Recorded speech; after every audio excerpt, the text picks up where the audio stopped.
the thing I got from the cost thing has made me question is like, well, he originally said 7.3 is when they're gonna have an additional like 50% more, content added into the game, whether that's mounts and all, various different things. Everything kind of falls under the category of content. Is that still on schedule? Because I know it's 7.25. They're looking at 7.3, or was his cost comment to say, yeah, that stuff is not coming now? I don't know if he meant it for just 7.3, but what I can tell you with 7.3, just talking to, and I suppose this would be anecdotally, I can't speak for the larger community, but hardcore players are pissed because they didn't get an ultimate raid that they expected. They were mad. Like, like even just look at Arthur's reaction. That'll tell you everything you need to know. If you're talking about casual players, they're like, okay, well, Deep Dungeon, yay. And so it's kind of like, it feels like 7.3, if that is the case, and I don't remember him saying it, he very well could have. 7.3 is not serving anybody really, unless you're a Deep Dungeon player. But I mean, and they do exist, but I'm kind of feeling kind of like people might be like, oh, I can level alt jobs now in Deep Dungeon. Okay, well, why couldn't you do it in Occult Crescent when we used to be able to level in Boja? And so I don't know who's being served right now, if I'm honest. And again, no hate towards the devs. But... Scrag, let's toss to you, man. Like, your summary, I think, kind of highlights it. What do you think's going on? Dude, I don't even know. I'm gonna be honest. I don't even know. Like, everyone's mad. I haven't played since level 92 because I got annoyed by the story. So, I mean, I can just speak generally based on the updates that I have seen, and basically it just kind of seems like it from an outside perspective now, it seems like everything's gotten stale, which is my personal point of view. It's stale. Palace of the Dead is still fun, but other than that, like, something needs to change. I could get into gearing on that. I could get into the topic of gearing. Yeah, let's focus in on gearing for a little bit. So, for example, Shadowbringers Endwalker, it's extremely frustrating. You have to like split your gear sets because for some reason the gear that you get isn't good enough. Why can't they just make it better or different or whatever? I won't go too far into that because I will get really upset. But basically, getting the gear that in the gear system that we have now is so frustrating. Like, for example, you have a static, or you go into Party Finder. You have a static. You guys have been practicing for like 2-3 weeks. You're not like the best players in the world. You're not bad, but you're not like clearing ultimates or anything, right? You've been practicing. It's your 6th week of 2 hours on a Wednesday every week. You finally clear the boss, and guess what though? That one guy in your party, he already went to Party Finder because he's greedy and ruined the chests for everyone else. And guess what? You don't get anything. You get a tome. So guess what? You're stuck for like what is it? 8 tomes for one piece of gear at the beginning of an expansion, or is it 4? I can't remember. Depends on the piece, but weapons 8.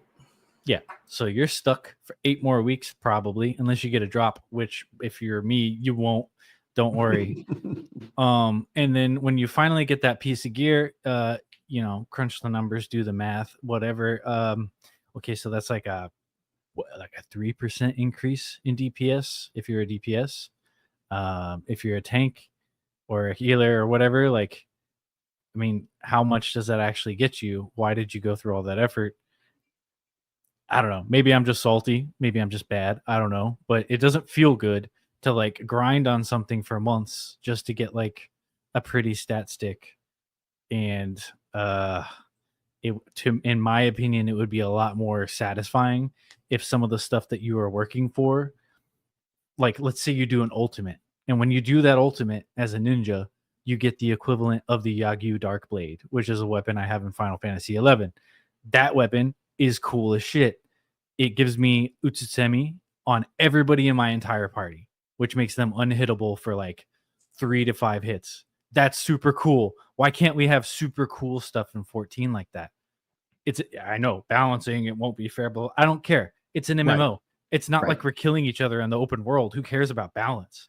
Yeah, that's usually where I end up always kind of falling on. It's like, well, okay, yeah, that's the purpose. Like, hey, you can go find these things to go and grind for, giving people, a sense of also satisfaction in terms of that. I'm sure that satisfaction exists, like getting an ultimate weapon, for example, but those ends up being like fewer and far between. As much smaller percentage of the community. Do want to say thanks to Wes, Real Kitty Hawk, for his tier 3 support with a like unbelievable 70 months of support here on Twitch. So thank you so much for that. And also, hello, PMS Jordan. Glad to see you here.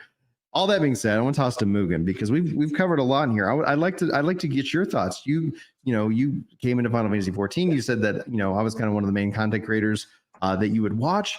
Where do you fall right now? What does Final Fantasy need to do to win the hearts and minds of players back, if at all possible? I want to be completely honest with you guys. Like I said, I haven't played Final Fantasy 14 in quite some time. Like I started when Realm Reborn first started, played through that with my brothers, then took a break. Like I said, MMOs requires a lot of dedication and time, especially back in my 11 days, man. That's all I had was this time and stuff. So it's kind of hard to like really jump into it. So about a year and a half ago, I finally completed Heaven's Wars with my brothers and stuff. And then I stopped again. And then I decided to say, you know what? I got that itch for 14, especially at watching your content and stuff like that. And now I'm hearing all this bad news that people are walking away from the game and everything, especially after seeing that boom when people were making an exodus from WoW and moving over. I was like, okay, I think it's about time for me to go back. But now I'm hearing this bad news. I'm like, should I invest my time into this? So right now I'm just playing in the background to see, how this is all going to play out and everything. But in my personal opinion, I'm going to ask you guys, do you think it's about time just to move on from 14 and start the next MMO, like Final Fantasy 18 or something like that? Like, you think that's what they should do instead of just, because I mean, the expansion pack that ended the arc that they had. Endwalker, yeah. Yeah, Endwalker. I think that was my natural exit. Like I was interviewed before the expansion dropped and they were like, what are you going to do? The game's so popular. I was like, honestly, like there's a real good chance that I'm just going to step away from the game. Like it's going to feel complete. And I was like, the game is going to, no matter what, struggle when it goes into the next kind of expansion arc because you're kind of building, but they also structured it so that it isn't a new starting point. It literally is built on top of this giant tower. So I'm going to let these guys answer because I have my answer to your question, Mugen. Let's go to Cole. What's your answer to Mugen's question?